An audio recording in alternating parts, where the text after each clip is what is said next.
নমস্কার বন্ধুরা, আজ আবারও আমরা ফিরে এসেছি পশ্চিমবঙ্গের অত্যন্ত গুরুত্বপূর্ণ একটি বিষয় নিয়ে। এমন একটি বিষয় যার সঙ্গে জড়িয়ে রয়েছে হাজার হাজার আলু চাষি, সংরক্ষণকারী, ব্যবসায়ী এবং সাধারণ মানুষের প্রতিদিনের জীবন। আজকের এই ভিডিওতে আমরা আলোচনা করব পশ্চিমবঙ্গের বিভিন্ন ইউনিটে আলুর চাহিদাকে কেন্দ্র করে বন্ড ও রেডি আলুর দাম ঠিক কোন অবস্থায় রয়েছে।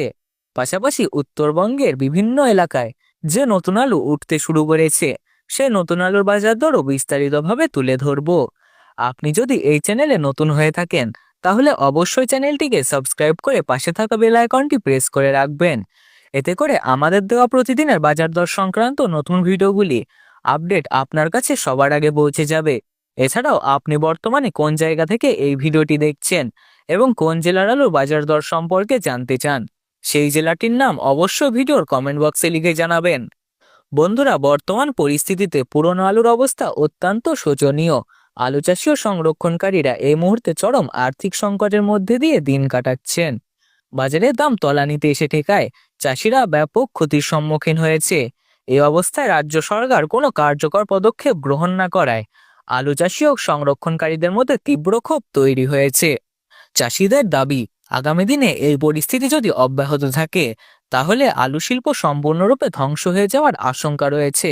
তাদের মতে এর জন্য কিছুটা দায় রাজ্য সরকারেরও রয়েছে, কারণ আলুর দাম বেড়ে গেলে রাজ্য সরকার দ্রুত দাম নিয়ন্ত্রণের জন্য বিভিন্ন ব্যবস্থা গ্রহণ করে। অথচ বর্তমানে আলুর এই সংকটময় পরিস্থিতিতে রাজ্য সরকারের কোনো সক্রিয় ভূমিকা চোখে পড়ছে না। এর ফলে আলু চাষিরা ভীষণভাবে হতাশ ও উদ্বিগ্ন। বর্তমান পরিস্থিতিতে হিমঘরের ভাড়া মকুব হওয়ার পর আলুর দাম বিভিন্ন ইউনিটে মোটামুটি স্থিতিশীল থাকলেও লাভের মুখ দেখছেন না চাষিরা। তবে নিচের দামের খুব একটা বাড়ার সম্ভাবনা নেই, বরং দাম আবারও কমে যাওয়ার আশঙ্কায় বেশি। তাই চাষি ভাইদের উদ্দেশ্য বলবো, পরিস্থিতি বুঝে আপনার আলু বিক্রি করা চালিয়ে যান। বিভিন্ন ইউনিটে ব্যবসায়ীরা জানাচ্ছেন বর্তমানে বন্ডের তেমন কোনো চাহিদা নেই, অথচ প্রতিদিনই বিপুল পরিমাণ আলু বাজারে বের হচ্ছে এবং বিভিন্ন রাজ্যে পাঠানোর জন্য লোড হচ্ছে। এই পরিস্থিতিতে ব্যবসায়ীদের উচিত আলু চাষি ভাইদের পাশে এসে দাঁড়ানো এবং ন্যায্য দাম নিশ্চিত করার উদ্যোগ নেওয়া।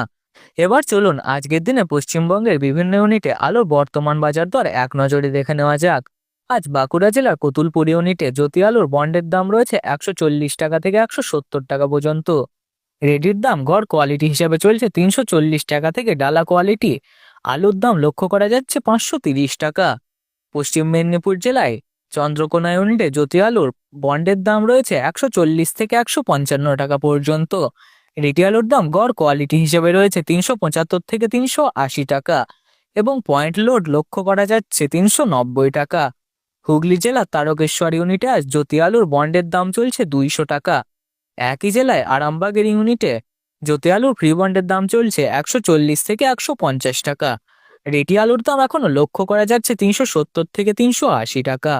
পশ্চিম মেদিনীপুর জেলার শালবন ইউনিটে জ্যোতি আলুর ফ্রি বন্ডের দাম হাইয়েস্ট কোয়ালিটি হচ্ছে 150 টাকা এবং লো কোয়ালিটি 140 টাকা।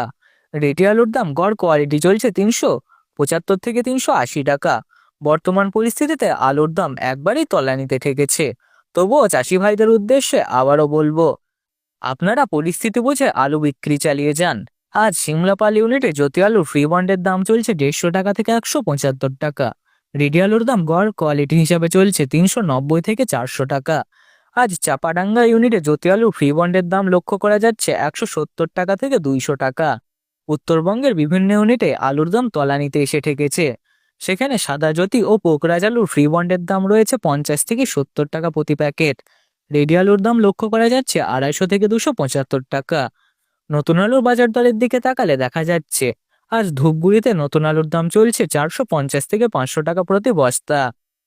তো বন্ধুরা, এই ছিল আজকের বাজারের আলুর সম্পর্কিত সমস্ত গুরুত্বপূর্ণ খবরের বিস্তারিত আপডেট। প্রতিদিন এই ধরনের নির্ভরযোগ্য বাজার দরের আপডেট পেতে অবশ্যই চ্যানেলটি সাবস্ক্রাইব করুন এবং ভিডিওটি আপনার চাষি ভাই, ব্যবসায়ী বন্ধু ও প্রিয়জনদের সাথে শেয়ার করতে ভুলবেন না, কারণ এই ভিডিওটি উল্লেখিত দামগুলি 100% সঠিক।